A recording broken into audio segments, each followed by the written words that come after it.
Oke, rekan-rekan sekalian, saya yakin untuk materi HB Core karena sering pengulangan, Mbah Idrus mengolotok di luar kepala gitu kan kalau berbicara HB Core. Apalagi USGM semua pasti mengolotok di luar kepala mengenai HB Core gitu ya.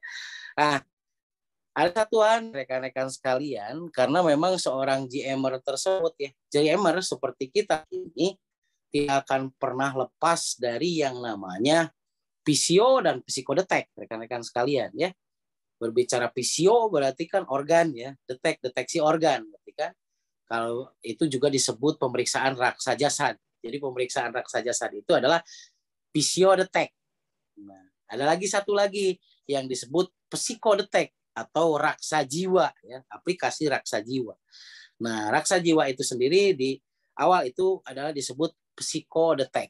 Nah, di pertemuan-pertemuan selanjutnya, rekan-rekan sekalian, kita sudah mempelajari oke, kita lebih cenderung kenapa? Karena kita pendekatan di awalnya dalam pemeriksaan Gusmus Raksan ini adalah pendekatan psikologi. Ya. Bagaimana kita bisa mendekati, bagaimana kita bisa memahami, bagaimana kita bisa mencari apa yang terjadi pada PJL kita secara psikologi. Sehingga akan terjadi ataupun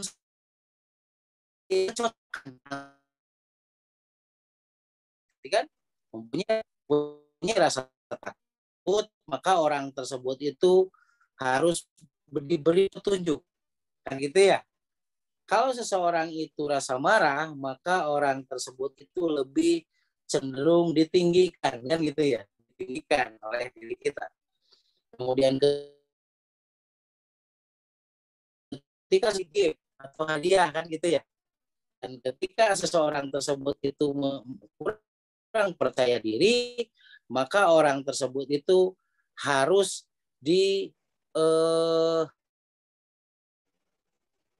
komparatif atau dibandingkan dengan orang yang sejenisnya. Oke, itu secara kontak kita kepada PJL. Tapi bagi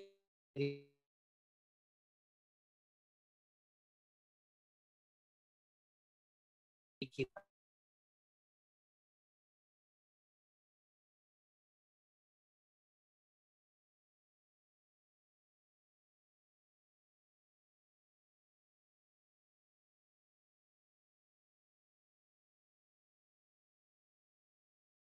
dengan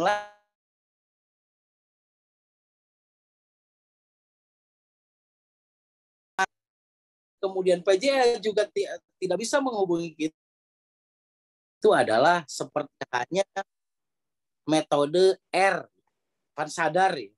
Dari belakang dulu nih kita nih. Atau gini, supaya tidak berbenturan dengan rumusan. Kita dari belakang dulu nih, dari kelingking dulu. Jika seseorang tersebut itu mempunyai rasa kurang percaya diri, ataupun kita mempunyai rasa kurang percaya diri, maka apa yang harus kita lakukan ataupun PJL itu lakukan? Yang harus dilakukan adalah menambah kesetiaannya pada sebuah ilmu atau menambah kesetiaannya pada sebuah keyakinannya. Bisa dipahami rekan-rekan sekalian ya. Jadi kan orang nih kurang percaya diri nih. Nah, maka kalau orang kurang percaya diri itu, apa yang harus dilakukannya? Maka yang harus dilakukan oleh orang tersebut itu adalah setia pada komitmen. Setia pada komitmen, setia pada perjanjian awal. Begitu. Oke, bisa dipahami rekan-rekan sekalian ya. Setia pada perjanjian awal. Saya karena cinta saya kepada dia, saya tidak akan pernah merasa sakit. Benar nggak? Harusnya kalau cinta itu tidak sakit, benar nggak? Karena puncak cinta itu adalah mengikhlaskan. Harusnya, gitu loh, rekan-rekan sekalian. Benar nggak rekan-rekan sekalian? Ya. Jadi kalau seseorang itu merasa kurang percaya diri, maka setialah pada ilmu. Berarti kan gitu ya. Setialah pada sesuatu yang dia percayai. Sehingga dari kesetiaannya tersebut akan ada pembanding bagi dirinya bahwa dia adalah orang yang istimewa gitu. Sehingga dari dia merasa orang yang istimewa tersebut, dia akan naik tuh kepercayaan dirinya. Oke, bisa dipahami ya, setia pada komitmen. Itu berarti bagi orang yang merasa kurang percaya diri. Yang kedua, rekan-rekan sekalian, jika seseorang tersebut itu menderita kekecewaan yang mendalam oleh apapun, apakah itu oleh pasangan, oleh PJL, oleh orang lain, oleh tetangga, atau oleh siapapun di dunia ini. Jika seseorang tersebut mempunyai kekecewaan, maka apa yang harus dilakukan supaya seseorang tersebut itu mempunyai jiwanya itu kembali tidak kecewa? Maka yang harus dilakukannya itu adalah amanah, rekan-rekan sekalian. Lebih amanah, lebih bisa dipercaya, lebih bisa dipegang gitu loh rekan-rekan sekalian. Maka rekan-rekan sekalian nih, jika orang tersebut itu amanah, secara otomatis dia akan mempunyai berbagai kebanggaan atau kepercayaan dari orang lain. Kayak amanah kepada janji, amanah kepada ilmu, amanah kepada apapun, ya, lebih amanah, lebih bisa dipercaya. Maka dia tidak akan kecewa, rekan-rekan sekalian. Yang ketiga, bagaimana jika seseorang tersebut itu mempunyai kemarahan yang mendalam pada apapun. Maka ketika orang tersebut marah, maka apa yang harus dilakukan? Harus punya dedikasi, mempunyai kecintaan, rekan-rekan sekalian. Begini, misal suatu contoh. Kita kecewa oleh pasangan kita. Yang harus kita lakukan adalah mendedikasi diri terhadap pasangan kita. Karena misal, tidak semua kesalahan pasangan kita itu salah. Tidak semua kehidupan pasangan kita itu salah. Benar nggak? Ada titik positifnya. Nah, maka ingatlah hal-hal yang positifnya gitu. Satu itu. Jika kita juga misalkan marah terhadap jaringan ataupun upline, kita marah terhadap jaringan ataupun pendahulu dan guru kita. Ketika kita marah, apa yang kita lakukan? Ingat-ingat kembali gitu kebaikannya kepada diri kita. Nah, itu satu bentuk dedikasi rekan-rekan sekalian. Oke. Yang terakhir, misal kita dikecewakan oleh seseorang itu membuat marah gitu diri kita. Nah, maka apa yang harus dilakukan? Yang harus kita lakukan adalah ingat kembali hal-hal yang positifnya. Itu adalah satu bentuk dedikasi. Oke. Yang selanjutnya, jika seseorang itu menderita yang namanya ketakutan yang berlebih. Ketakutan sieun itu, sieun ieu gitu. Takut kan? Takut terhadap sesuatu. Maka apa yang harus kita lakukan? Yang harus kita lakukan adalah tingkatkan kembali antusias kita. Antusiasnya ditingkatkan, berarti kan gitu. Maka ketika seseorang itu antusiasnya tinggi, rekan-rekan sekalian, antusiasnya sedikit aja ditingkatkan, maka yang terjadi takut itu akan terkalahkan oleh antusias. Oke, bisa dipahami ya rekan-rekan sekalian. Nah, balik lagi ke materi ke belakang. Seseorang akan mempunyai antusias jika seseorang itu mempunyai kalimat sakti. Begitu. Oke ya. Jadi tingkatkan lagi berarti kemampuan kita mempunyai kalimat sakti nih untuk antusias. Begitu. Oke. Yang terakhir itu adalah ketika seseorang itu sedih. Maka apa yang harus dilakukan? Ketika seseorang itu sedih, maka yang harus dilakukannya itu riang. Ngabubungah sorangan. Gitu. Membuat gembira diri gitu. Misal rekan-rekan sekalian. Ketika kita monoton di dalam sebuah aktivitas nih apapun itu, aktivitas di rumah, aktivitas di keilmuan, aktivitas aplikasi. Ketika kita mempunyai kejenuhan nih di dalam otak, maka yang harus kita lakukan adalah riang. Riang di sini adalah kita itu menyempatkan 5 menit saja. 5 menit kita untuk riang. Apa yang membuat kita itu riang gitu? Riang itu membuat kita bisa tersenyum. Apakah kita bisa melihat lawak? Apakah kita bisa melihat pesawahan yang terhampar sehingga kita merasa lebih fresh gitu loh. Oke. Jadi ketika kita dalam titik jenuh nih, dalam sehari-hari rekan-rekan sekalian, perlu dipahami. Dalam sehari-hari seseorang itu akan terkena yang namanya sedih, benar-benar sedih gitu loh. Asa karari itu gitu loh. Kehidupan yang asa kieu-kieu gitu loh, bah. Nah, yang harus dilakukan maka kumasi ngabubungah diri gitu loh maksudnya riang di sini ya. Ngabubungah sorangan bisa mendengarkan musik yang rileks ya. Bisa mendengarkan musik beralunan cinta, aduh. Bisa mendengarkan, bisa melihat lawakan 5 menit saja. Karena sesuatu hal 5 menit itu menjeda kondisi kita kepada sebuah kegalauan rasa sedih. Break 5 menit itu akan memulihkan situasi dan kondisi di dalam tubuh kita menjadi balancing kembali. Oke ya, mudah-mudahan nih bisa sedikit-sedikit bisa dipahami. Kenapa ini kita harus mengetahui hal yang demikian, rekan-rekan sekalian? Karena ketika pembendaharaan ilmu di dalam diri kita, kemudian pembendaharaan dari pengertian ilmu di dalam diri kita atau keadaan di dalam diri kita, itu akan menambah sesuatu kenyamanan yang lebih terhadap orang lain ataupun PJL.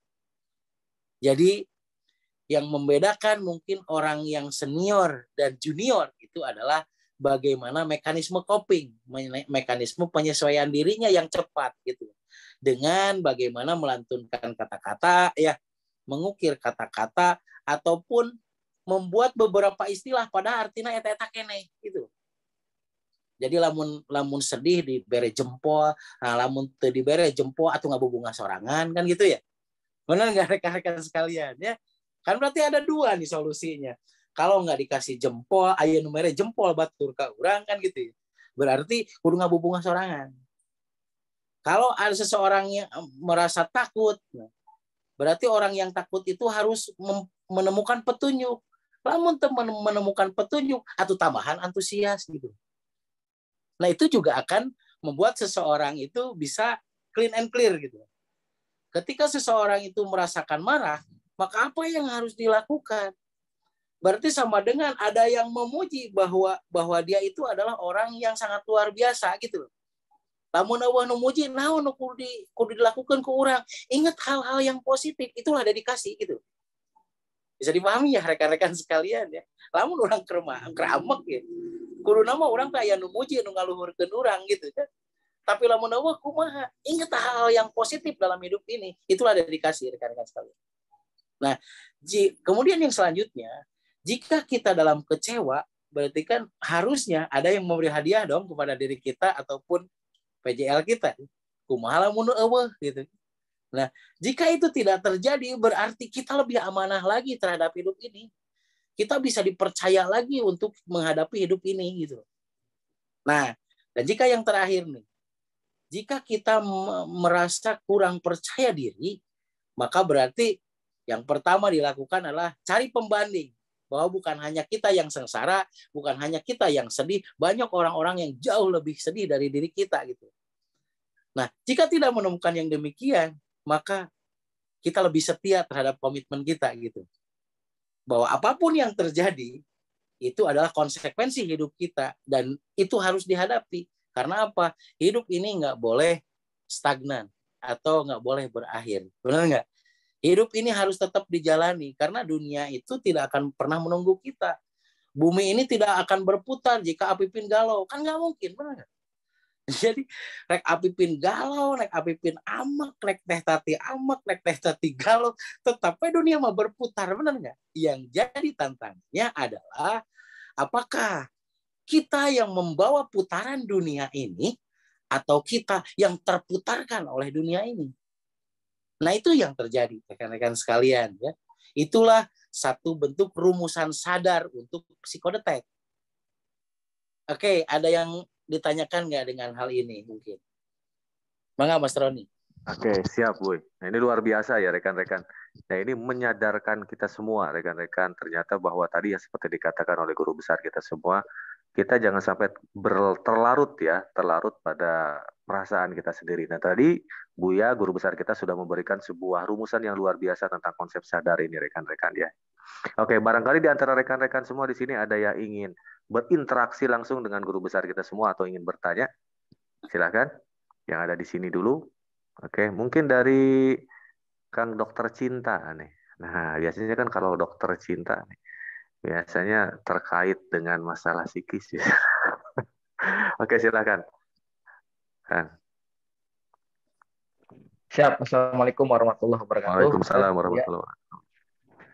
luar biasa tadi ada alunan cinta yang Buya katakan. Ya luar biasa Buya. Alhamdulillah selalu momentum ikut itu sesuai dengan yang sedang dihadapi rekan-rekan juga termasuk saya Buya. Untuk saat ini mungkin saya sedang menghadapi yang non medis Buya. Jadi betul psikis itu sangat terganggu ya. Dan beberapa juga pasien yang sekarang saya hadapi itu yang impak dan di otaknya itu ada apa namanya pengapuran Buya, pengapuran sama impak. Nah itu memang lebih ke psikis gitu, lebih ke psikis karena tetap saya positifkan dan saya ilmiahkan gitu biar dia tidak terfokus sama penyakitnya gitu Bu. Cuman ya memang setiap hari itu ada saja gitu tingkah lakunya tiba-tiba sedih lah, tiba-tiba kecewa gitu Bu. Cuman mungkin untuk saat ini untuk menyikapi tersebut bagaimana lah biar saya juga lebih apa ya lebih semangat gitu Bu, lebih sadar untuk saya sendiri dan untuk pasien-pasien saya Bu ya. Dan yang terpenting ya mohon doanya lah mudah-mudahan apapun latar belakangnya bisa terselesaikan Bu ya. Mungkin sedikit pandangan tentang impak dan ini Bu, pengapuran seperti apa gitu yang Bu ya bisa memberikan infak ya, infak otak berarti kan. Infak itu arti infak itu sendiri, infak ya. Infak otak sendiri itu adalah kerusakan di sel-sel jaringan otak. Atau infak otak itu disebut juga regresi, ya, kemunduran kerja otak. Nah, kemunduran kerja otak itu bisa ada dua manifestasi, Ang Dimas ya. Yang pertama, infak otak itu atau kerusakan susunan otak atau kemunduran dari susunan otak itu ada dua. Yang pertama bentuknya itu bisa Alzheimer. Alzheimer itu pelupa.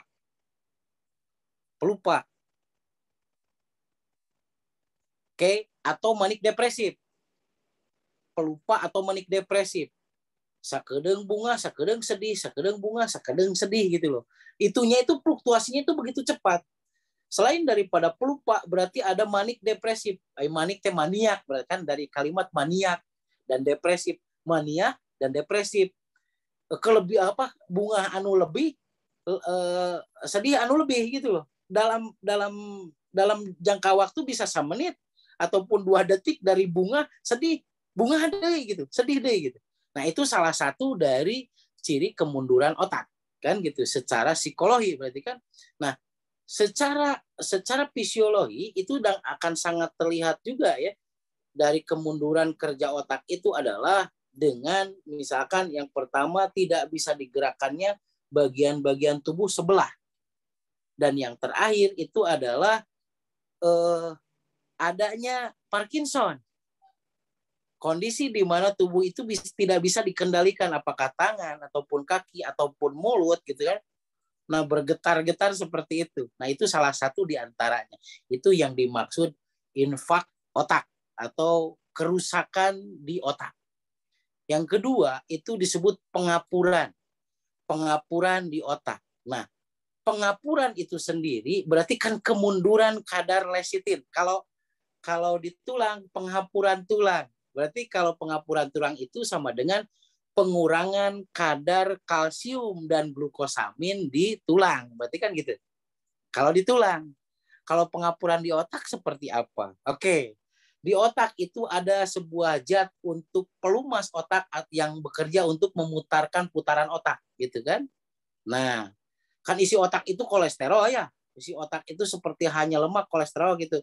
Kalau mau tahu otak tinggal bebaban otak iya, otak sapi ataupun otak ayam gitu kan. Nah, itu tidak jauh seperti itu. Nah, yang memutarkan cairan otak itu namanya lecitin. Jika terjadi pengapuran otak itu sendiri, maka yang disebut pengapuran otak itu adalah pengurangan dari zat lecitin. Sehingga muternya itu loading, Ang Dimas. Harusnya 10 sampai 12 kali dalam semenit putarannya. Putarannya 10 sampai 8 sampai 12 kan gitu. 8 sampai 12 kali per menit putaran otak itu. Tetapi ketika kadar lecitin itu berkurang, maka otomatis bisa 4 kali di semenit, bisa 5 kali gitu. Bisa genap kali, nggak mencapai 8 kali gitu. Itu yang disebut pengapuran otak. Sehingga reaksinya apa? Kadang ternyambung gitu ya. Kadang flight of ideas step. Flight itu kan meloncat ya. Idea berarti kan idea. Jadi ide yang meloncat-loncat. Engkau ngomong iya, setelahnya itu ngomong lagi ngomong lagi yang lain atau diulang-ulang omongannya. Abdi hayang ka pasar, sekedeng abdi hayang ka pasar. Itu seperti gitu. Nah, itu akibat dari kurangnya lecitin di dalam otak. Nah, jadi itu sebagai gambaran, Ang Dimas, apa yang disebut infak tadi kerusakan dan apa yang disebut dengan yang namanya pengapuran otak. Seperti itu. Ada kayak yang sama tapi beda ya. Kalau infak itu kemunduran dari kerja otak secara keseluruhan. Oke. Kalau pengapuran berarti sebuah reaksi di mana lecitin itu atau pemutar otak itu berkurang gitu. Pengencer otak itu berkurang. Seperti itu, Adimas. Siapa turun Buya untuk yang impak itu Boy. Jadi memang ada kemunduran dari jaringan sebelah kanan. Memang nggak bisa gerak Boy. Tapi kalau ngangkat galon bisa, cuman dia lambat Boy. Jadi gerakan itu lambat gitu Boy. Tapi kalau ngangkat apapun bisa deh. Bisa. Tapi kalau makan itu lambat Boy. Jadi lambat banget gitu. Karena apa? Itu. Jadi karena apa? Tadi kan putaran otaknya harusnya kan gini ya. Kalau misalkan ada keinginan, berarti keinginan itu di otak kiri kan. Saya ingin makan. Harusnya 0,0 sekian second itu berpindah ke konduktor ya, reseptor konduktor. RAM prosesor gitu kan. Ini data, ini penggerak data. Nah, karena tadi bisa terjadi lecitinnya itu kurang, jadi kan putarannya telat.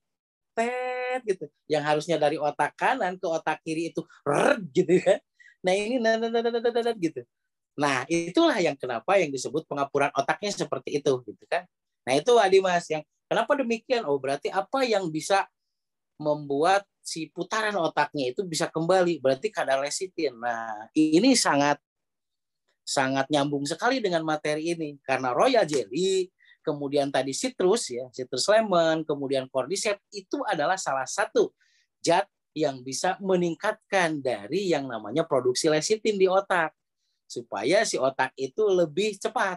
Makanya cordyceps itu disebut ada kadar omega 3, 6 dan 12-nya gitu. Sehingga itu bisa berfungsi untuk menambah lecitin di otak ataupun mengontrol putaran otak ke arah yang lebih normal. Begitu Adimas. Oke, ya, bagaimana Ang Dimas? Hatur nuhun Buya, hatur nuhun Ang Dimas ya. Yang sudah sangat jelas sekali tadi dipaparkan oleh Buya. Ini sedikit Buya ada pertanyaan nih dari YouTube ini terkait dengan hemofili dan bagaimana tata laksananya katanya Buya. Seperti itu. Oke, hemofilia. Satu proses di mana darah itu. Siap Buya, hatur nuhun, hatur nuhun. Siap, sami-sami. Ini pertanyaan dari hemofilia. Ini masih sejenis dengan talasemia. Tetapi kalau hemofili itu sendiri adalah sebuah proses di mana si kadar hemoglobin dan Fe-nya itu kurang stabil ya. Oke, dan biasanya hemofilia itu adalah sebagai gangguan yang namanya tuh genetik, rekan-rekan sekalian ya. Oke, bisa dipahami ya. Nah, kerjanya ya hemofilia, talasemia ataupun leukemia itu pada prinsipnya bagaimana tata laksananya itu hampir sama. Hampir sama ya karena terjadi ketidakseimbangan dari proses kestabilan darah rekan-rekan sekalian ya. HB-Core itu sangat baik untuk mengatasi yang namanya gangguan daripada yang namanya gangguan darah tadi rekan-rekan sekalian. Oke. Jadi Mas Roni kalau berbicara hemofilia itu sendiri ya itu sama dan sejenis dengan tata laksana kepada leukemia dan talasemia. Begitu. Siap, terima kasih Bu. Jadi memang sama dan sejenis dengan penanganan pada yang Bedanya gangguan karena thalassemia. memang kadar Hb-nya yang kurang, Mas Troni. Ya. Kalau hemofilia itu sendiri, jadi si darah itu sulit untuk membeku. Ya. Jadi kan gini ya, karena masih dalam konsep masih kurang Hb kan gitu. Ya. Nah, hemofilia itu sendiri itu satu proses terjadi di mana darah itu sulit untuk membeku. Ya. Sulit untuk membeku. Bisa dipahami nggak Mas Roni? Bisa dipahami Bu.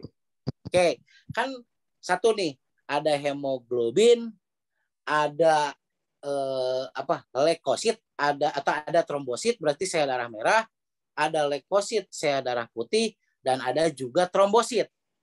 Oke. Hemoglobin ataupun leukosit itu berarti zat tenaga ya. Oke, berarti berperannya sebagai zat tenaga pengangkut oksigen. Yang pertama itu. Yang kedua, ada yang namanya leukosit. Leukosit itu sel darah putih. Sel darah putih itu berarti fungsinya itu adalah untuk melindungi sel-sel, untuk melindungi Hb ya dari kerusakan ataupun benda asing, sehingga fungsi dari leukosit itu sendiri sebagai bioprotektor yang memproteksi, yang menjaga dan memelihara organ serta darah dari kerusakan, apakah itu dari kuman ataupun benda asing, sehingga fungsi dari sel darah putih itu sendiri adalah mencapluk dan membuangnya keluar. Oke. Yang ketiga, zat di dalam darah itu disebut juga trombosit. Nah, trombosit itu adalah zat penggumpal darah, di mana si darah tersebut itu menggumpal ya, menggumpal. Jadi maksudnya ketika terjadi luka nih, rekan-rekan sekalian, maka si darah tersebut itu akan secara otomatis itu akan menggumpal.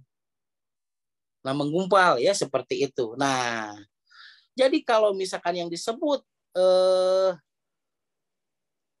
si hemofilia itu si darahnya sulit untuk membeku. Salah satunya seperti itu, rekan-rekan sekalian. Nah, yang harus dilakukan adalah bagaimana komposisi dari berarti leukosit, trombosit, dan eritrosit itu, sel darah merah, sel darah putih, dan penggumpal darah itu bisa bekerja maksimal, yaitu memperbaiki yang namanya sel liver dan memperbaiki susunan dari tulang belakang serta memperbaiki limpa sebagai cadangan dari sel darah merah itu sendiri. Nah, dalam penyakit hemofilia itu berarti kadar trombositnya yang kurang, berarti pembentukan di livernya itu tidak maksimal. Nah, HB-Core ini sangat nyambung ya, berarti Mas Roni ya, sangat nyambung dengan yang namanya itu gangguan hemofilia. Jadi bisa mengembalikan lagi struktur kerja liver, memperbaiki lagi struktur susunan tulang belakang, dan memperbaiki kapasitas limpa untuk menyimpan cadangan darah. Seperti itu, Mas Roni. Baik, terima kasih Boy. Jadi memang rekan-rekan ya, untuk mengatasi gangguan tadi dari hemofilia ini, kita untuk tata laksananya, kita bagaimana kembali lagi kepada bagaimana caranya kita memperbaiki fungsi liver, limpa, dan susunan tulang belakang. Nah, terakhir Bu, ini ada pertanyaan Boy. Nah, ini yang menarik pertanyaannya terkait dengan tema pada hari ini. Kenapa di PGMRJ ini harus ada gerakan sadar diri? Nah, seperti itu. Oke. Jadi kenapa nih kalau berbicara gerakan sadar diri, rekan-rekan sekalian? Karena memang balik lagi nih, orang yang mengenal dirinya adalah orang yang mengenal Tuhannya, rekan-rekan sekalian. Jadi kalau orang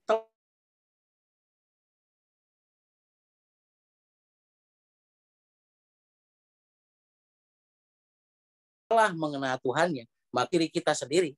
Jika kita itu tidak menyadari bahwa diri kita itu adalah orang yang atau makhluk yang istimewa, begitu. Nah, seperti itu, Mas Roni. Jadi kembali lagi ya, kenapa kita harus gerakan sadar diri? Nih, harus menyadari diri bahwa orang yang menyadari diri pasti dia akan mengetahui terhadap dirinya. Orang yang mengetahui terhadap dirinya, maka dia akan mengenal terhadap Tuhannya.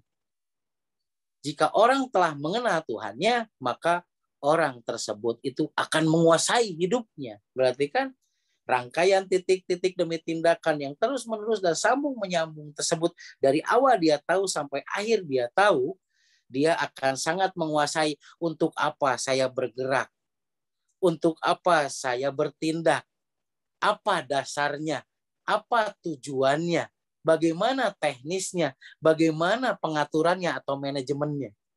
Nah, itulah orang yang sadar diri. Berarti kan orang yang sadar diri itu akan menghasilkan satu, dia mempunyai dasar. Untuk apa dia bergerak. Ketika dia mempunyai dasar, maka dia juga akan mempunyai tujuan. Untuk apa dia, misal seseorang, Umi hayang punya mobil, kan gitu ya. Mobilnya mobil mewah, kan gitu. Apipin hoyong rumah real estate. Itu dasar, berarti kan pergerakan dia.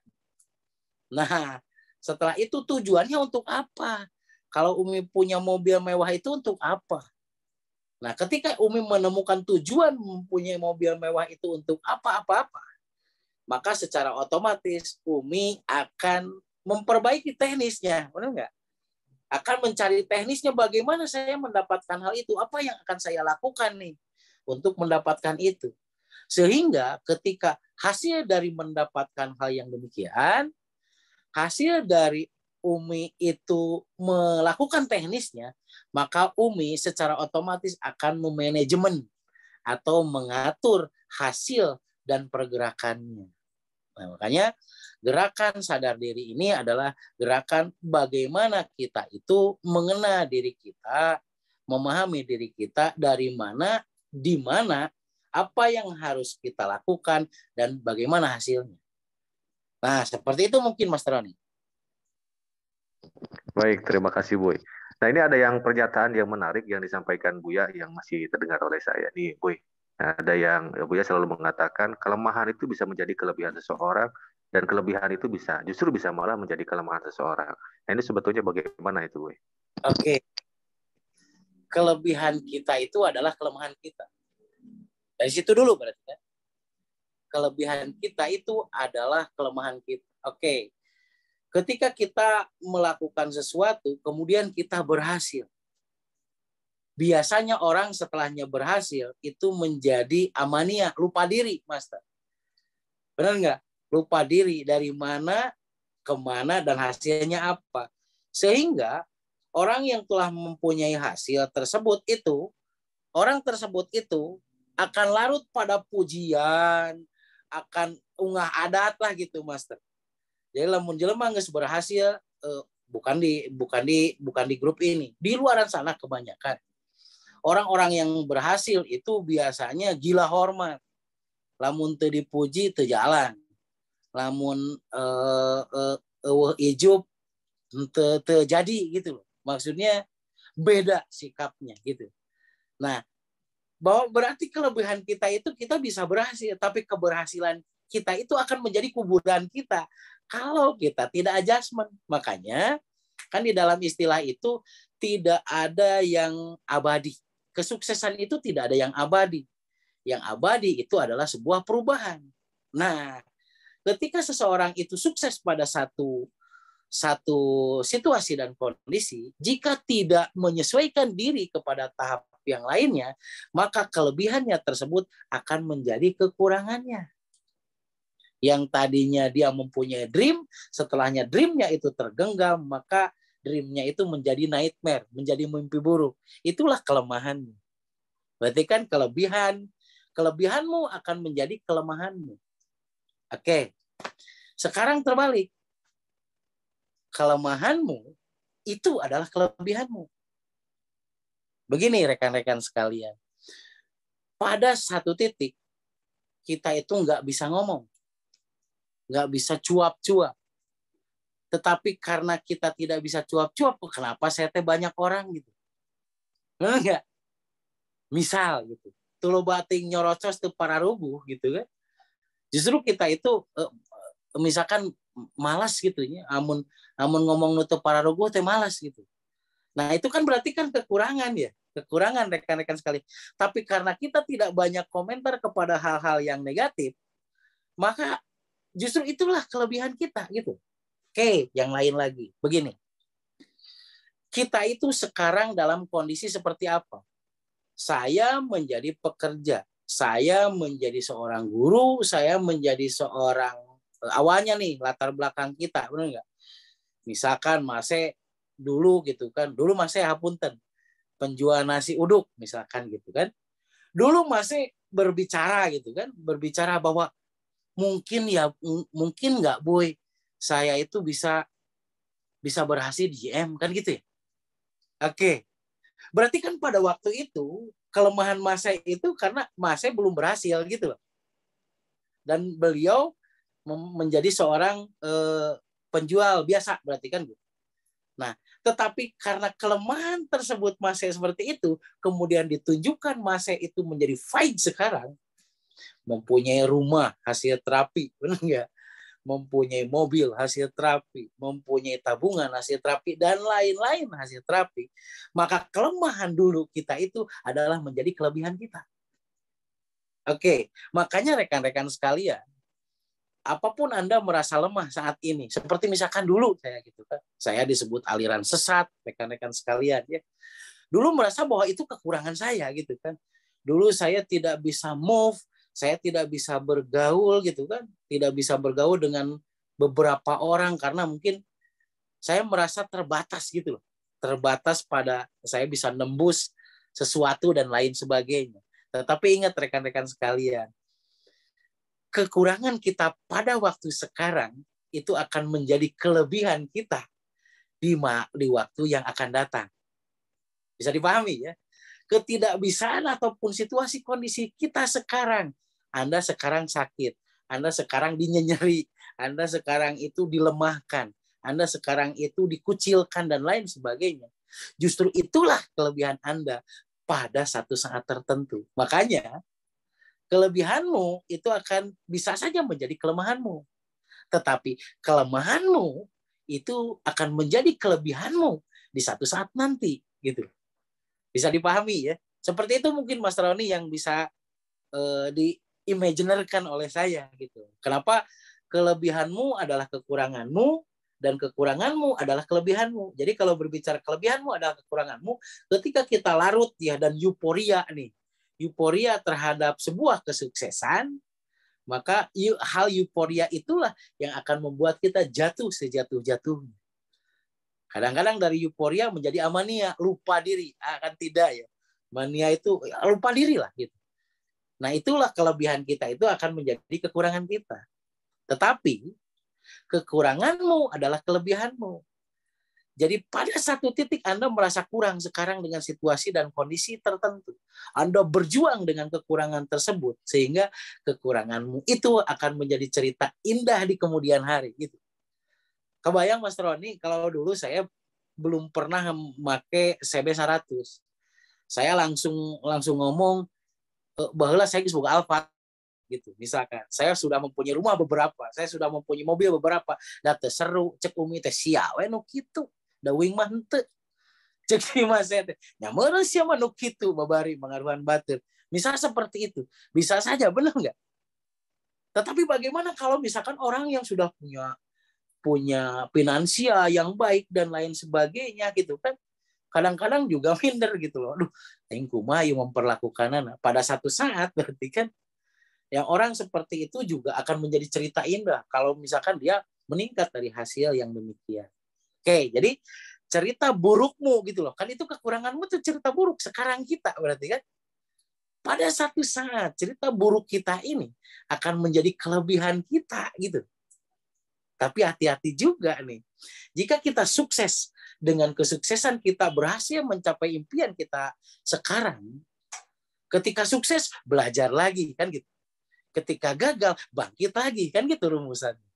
Nah, maka ketika kita sukses tidak adjustment atau tidak menyesuaikan diri, maka kesuksesan itu akan menjadi kelemahanmu. Begitu Mas Roni, kira-kira begitu. Ya, terima kasih, Boy. Nah, ini sangat berkesesuaian sekali rekan-rekan ya dengan bahasan pada malam hari ini, yaitu tentang sadar diri. Jadi bagaimana kita mengenali kelemahan kita, sekaligus juga kita harus mengenali kelebihan-kelebihan kita. Oke, rekan-rekan, sekarang pertemuan hampir 2 jam nih bersama dengan guru besar kita semua. Nah, di akhir sesi mungkin kita akan dengarkan nanti kesimpulan ya, sekaligus juga penguatan dari guru besar kita semua kepada kita semua nih sebagai bekal esok dan di kemudian hari untuk melakukan aplikasi dan perjalanan hidup kita. Persilakan, Boy. Oke, terima kasih Mas Roni. Seperti hanya bahwa kita itu dalam gerakan hidup sadar, benar? Gerakan sadar. Kalau berbicara gerakan sadar itu, ya yang sadar itu seperti apa sih? Balik lagi kepada diri, benar nggak rekan-rekan sekalian ya? Mengetahui dari mana, kemana, hasilnya apa kan gitu. Dari mana, di mana, apa yang harus kita lakukan, dan hasilnya seperti apa. Maka kembali lagi kepada diri rekan-rekan sekalian. Apa yang harus dilakukan supaya kita tetap sadar? Supaya kita tetap setia, tetap amanah, tetap dedikasi, tetap antusias, dan riang dimanapun. Kan gitu. Yang harus kita lakukan adalah seperti hanya rumusan diri. Apa rumusan diri? Yang pertama itu doa, rekan-rekan sekalian. Ya. Jadi kalau diri itu doa, mulai kita doa nih, jangan lupa rekan-rekan sekalian. Sesuatu yang paling mulia di sisi Allah itu adalah doa. Doa itu adalah senandung harap yang baik. Harapan kita yang baik terhadap hidup ini, rekan-rekan sekalian. Makanya doa ini disebut harapan baik. Oke, hati-hati rekan-rekan sekalian. Ketika seseorang itu tidak mempunyai harapan baik, maka orang tersebut tidak akan pernah bisa hidup hatta sedetik pun. Jadi hati-hati ya, bahwa harapan baik itu adalah hal yang termahal dalam kehidupan. Maka harapan baik itu disebut juga doa. Nah, jika kita terus ingin mempunyai sebuah harapan baik, maka harapan terbaik tersebut itu harus dicurahkan kepada hal yang kedua, yaitu kita harus mempunyai impian. Harus mempunyai dasar atau mempunyai impian. Oke, kan doa itu harapan baik. Ya. Sehingga harapan baik itu bisa terjaga jika harapan baik itu dibentuk dalam sebuah impian. Mau apa kita? Kan gitu ya. Mau apa kita? Tujuannya apa? Berarti kan impian itu.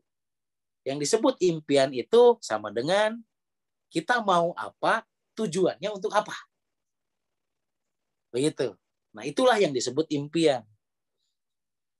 Jika kita sudah mempunyai impian, rekan-rekan sekalian, maka kita harus merencanakan. Berarti kan harus merencanakan. Kapan impian itu terwujud, berarti kan rencananya itu kan. Merencanakan, berarti rencanakan, berarti kan yang ketiganya itu. Rencanakan kapan terjadinya impian tersebut dan rencanakan apa yang akan kita lakukan. Balik lagi, tidak ada rencana yang baik selain daripada rencana hasil bertanya. Karena berpikir yang benar adalah bertanya. Berpikir yang benar adalah bertanya. Hati-hati rekan-rekan sekalian ya. Maka dari bertanya itulah kita akan mempunyai rencana. Oke, hal yang ketiga itu adalah rencana. Rencana itu hasil daripada bertanya, berarti kan gitu. Sehingga, nah langkah yang keempatnya itu adalah ikhtiar, ya. Oke, jadi diri itu sama dengan doa, kemudian impian, kemudian rencana, kemudian ikhtiar. Itulah diri, rekan-rekan sekalian. Berbicara doa, doa adalah harapan baik. Berarti isi dari doa adalah harapan baik. Oke. Kemudian yang kedua itu impian. Impian itu berarti kita harus mempunyai dasar impian itu apa kita dan tujuannya untuk apa. Itu impian. Yang ketiga adalah rencana. Berarti kan rencana tersebut adalah hasil dari bertanya. Oke, dan yang terakhirnya itu adalah ikhtiar, melakukan apa yang telah direncanakan. Nah, rekan-rekan sekalian, dalam prakteknya ada yang gagal, ada yang berhasil. Ada yang langsung berhasil, ada yang berproses. Nah, apapun yang terjadi, rekan-rekan sekalian, jangan menghabiskan waktu untuk menyalahkan diri ataupun orang lain. Oke, ya. Apapun yang terjadi, jangan pernah menyalahkan diri dan menyalahkan orang lain. Jika kita menyalahkan diri, maka kita akan menjadi frustasi. Dan jika kita menyalahkan orang lain, maka akan terjadi konfrontasi atau pertengkaran, rekan-rekan sekalian. Apa yang harus kita lakukan jika apapun yang terjadi itu? Misalkan kita belum berhasil, segera bangkit dan sadar diri betapa hebatnya kita ini, gitu kan? Jadi balik lagi rekan-rekan sekalian, ketika kita berhasil, kita belajar lagi. Ketika kita gagal, kita bangkit lagi. Kita berhasil, kita belajar lagi, kita gagal, kita bangkit lagi. Nah, itulah manusia yang sejati, yang sadar diri. Begitu Mas Roni, ya, begitu rekan-rekan sekalian. Jangan pernah berhenti untuk berikhtiar. Jangan berhenti untuk sadar diri, rekan-rekan sekalian. Jangan pernah berhenti untuk setia, untuk amanah, untuk berdedikasi, untuk mempunyai antusias dan selalu riang. Berarti kan gitu. Dan dari hal tersebut kita berdoa, mempunyai impian, rencana, dan ikhtiar. Saya doakan rekan-rekan sekalian, semoga rekan-rekan sekalian itu selalu dalam lindungan Allah Subhanahu wa taala, diberi kesehatan, diberi keberkahan, selalu dipercepat ya dalam impian dan cita-citanya. Semoga Allah juga selalu memberikan harapan yang baik sehingga rekan-rekan sekalian itu selalu bahagia, selalu semangat di dalam setiap situasi dan kondisi. Rekan-rekan sekalian adalah orang-orang terbaik. Pertemuan kita bukan pertemuan yang sebetulnya tidak disengaja. Justru Allah mempertemukan kita supaya kita itu saling membahagiakan, rekan-rekan sekalian. Sekali lagi, tetap semangat. Hidup ini hanya sekali. Bikin hidup ini lebih berarti, rekan-rekan sekalian. Sadar diri adalah sebuah solusi. Terima kasih. Billahi taufiq wal hidayah. Wassalamualaikum warahmatullahi wabarakatuh. Saya serahkan lagi kepada Mas Roni. Waalaikumsalam warahmatullahi wabarakatuh. Oke, terima kasih Buya dan terima kasih rekan-rekan semua. Pertemuan pada malam hari ini rekan-rekan ini menjadi sebuah pertemuan yang luar biasa karena pada malam hari ini kita dipertemukan ya dengan satu konsep luar biasa yaitu tentang kesadaran diri ya. Manusia tidak akan berarti banyak dalam kehidupannya rekan-rekan ketika dia tidak bisa sadar diri. Jadi kuncinya rekan-rekan malam hari ini rekan-rekan, kenapa harus ada gerakan sadar diri ini? Harus ada gerakan sadar diri supaya kita menyadari diri kita sendiri, supaya nanti ketika kita berproses kita tahu di mana kelebihan kita dan di mana kelemahan kita rekan-rekan, supaya kita bisa mencapai tujuan dan harapan yang kita harapkan, yang kita inginkan. Oke rekan-rekan, terima kasih atas semua atensi ya pada malam hari ini, atas semua antusiasnya pada malam hari ini, dan kita juga tidak lupa mengucapkan banyak terima kasih kepada guru besar kita semua yang tidak habis-habisnya rekan-rekan yang mencurahkan energi motivasinya untuk kita semua sampai dengan malam hari ini. Kita doakan mudah-mudahan guru besar kita semua Buya Agus Muslim senantiasa berada dalam kondisi yang sehat walafiat. Amin ya robbal alamin. Amin. Oke rekan-rekan semua, kami ucapkan banyak terima kasih sekali lagi atas semua antusiasnya, kemudian juga kehadirannya pada malam hari ini. Insya Allah next ke depannya, minggu depan kita akan bertemu kembali dan berjumpa kembali dengan materi-materi dan motivasi yang luar biasa dari guru besar kita semua. Oke rekan-rekan, pertemuan pada malam hari ini mari kita akhiri dengan ucapan alhamdulillahirabbil alamin. Ya, semoga apa yang disampaikan oleh guru besar kita semua bisa kita aplikasikan. Sekian dari kami. Wassalamualaikum warahmatullahi wabarakatuh.